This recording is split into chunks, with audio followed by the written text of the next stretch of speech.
मातंग समाजाला स्वतंत्र आरक्षण मिळावे, अनुसूचित जाती उपवर्गीकरण अ, ब, क, ड तात्काळ लागू करावे, तसेच समाजाच्या प्रलंबित मागण्यांना न्याय मिळावा यासाठीही लहुजी शक्ती सेनेचे संस्थापक अध्यक्ष विष्णुभाऊ कसबे यांच्या नेतृत्वाखाली सुरू असलेली मुंबई ते नागपूर पायी महापदयात्रा अमरावतीत दाखल झाली।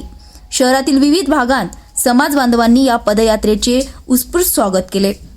गेल्या अनेक दशकापासून मातंग समाज सामाजिक, आर्थिक, शैक्षणिक आणि राजकीय क्षेत्रात मागे पडत असून या परिस्थितीत बदल घडविण्यासाठी स्वतंत्र आरक्षण हा एकमेव मार्ग असल्याचे मत विष्णुभाऊ कसबे यांनी व्यक्त केले। दिनांक 2 नोव्हेंबर रोजी चेंबूरमधून सुमननगर या ठिकाणी साहित्यरत्न अण्णाभाऊंच्या पुतळ्याला पुष्पहार अर्पण करून सुरू झालेली ही आरक्षण क्रांती महापदयात्रा येत्या 12 डिसेंबरला नागपूरच्या यशवंत स्टेडियम या ठिकाणी दुपारी 12 वाजता पोहोचणार आहे। त्यानंतर दुपारी 1 वाजता या पदयात्रेचं महामोर्चामध्ये रूपांतर होऊन तो महामोर्चा विधान भवनाकडे सायंकाळी 4 वाजेपर्यंत त्या ठिकाणी पोहोचणार आहे। या महापदयात्रेच्या माध्यमातून ही 7वी पदयात्रा होत आहे।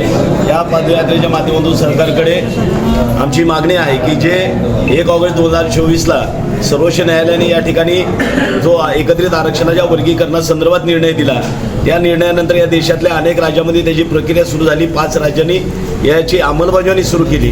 मात्र दुर्दैवाने ज्या महाराष्ट्राला आम्ही पुरोगामी राज्य म्हणतो, ज्या महाराष्ट्राला आम्ही फुले शाहू आंबेडकरांचं राज्य म्हणतो, ज्या महाराष्ट्राला आम्ही साधू संतांची भूमी म्हणतो, तो महाराष्ट्रामध्ये हा 15 महिन्याचा कालावधी या शोषित पीडितांना न्याय देण्यासाठी का लागतो, हा प्रश्न घेऊन त्या ठिकाणी या अधिवेशनावरती लहुजी शक्ती सेनेचा महामोर्चा महापदयात्रा सुरू झालेली आहे। अनुसूचित जातींच्या उपवर्गीकरणाशिवाय मातंग समाज मुख्य प्रवाहात येऊ शकत नाही। सर्वोच्च न्यायालयाने 1 ऑगस्ट 2024 रोजी दिलेल्या आदेशानुसार राज्य सरकारला उपवर्गीकरण लागू करण्याचा अधिकार आहे, तरीही अंमलबजावणी होत नाही असे ते म्हणाले। मुंबई ते नागपूर अशी 14 शहरांमधून निघालेली ही महापदयात्रा नागपूर येथे होणाऱ्या हिवाळी अधिवेशनादरम्यान 12 डिसेंबरला शासनाचे लक्ष वेधणार आहे। राज्यभरातून मोठ्या संख्येने समाज बांधव नागपूरमध्ये दाखल होणार असल्याची माहितीही त्यांनी दिली। पदयात्रेद्वारे मातंग समाजाच्या 10 प्रमुख न्याय मागण्या शासनापुढे मांडण्यात येणार आहेत।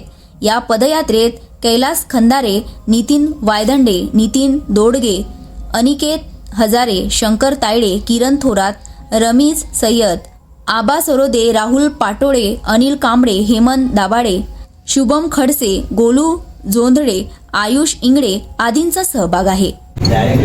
श्री विष्णुभाऊ कसबे साहेब यांच्या नेतृत्वामध्ये महाराष्ट्र राज्य लहुजी शक्ती सेनेच्या वतीनं महाराष्ट्राची राजधानी मुंबई ते नागपूर या दिशेनं जवळजवळ 41 दिवसाचा प्रवास करणारा आणि यशवंत स्टेडियमवरून विधान भवनावर धडक देणारा एक महाआक्रोश मोर्चाचं आयोजन येणाऱ्या 12 तारखेला केलेलं आहे। अनुसूचित जाती आरक्षण वर्गीकरणाचं तात्काळ प्रश्न मार्गी लागावा यासाठी ही सगळी आरक्षण क्रांती महापदयात्रा आज मार्गक्रमण करते आहे। अमरावती शहरातनं आपल्या माध्यमातून मी सरकारला इशारावाचा विनंती करतोय, या वर्षाच्या 12व्या महिन्याच्या 12 तारखेला 12 वाजता हा मोर्चा निघणार आहे। जर अनुसूचित जाती आरक्षण वर्गीकरणाच्या प्रश्नात आपण सकारात्मक निर्णय घेतला नाही, 1 ऑगस्ट 2024ला जो या देशाच्या सर्वोच्च न्यायालयाने निकाल दिला, तुम्ही न्यायमूर्ती आनंद बजाज समिती या ठिकाणी नेमलीत, 3 वेळा त्याला मुदतवाढ दिली, जर तात्काळ हा निर्णय झाला नाही तर आमच्या आरक्षण वर्गीकरणाच्या आड येणाऱ्यांना हा मातंग समाज आडवा केल्याशिवाय राहणार नाही, असा लहुजी शक्ती सेनेच्या वतीनं मी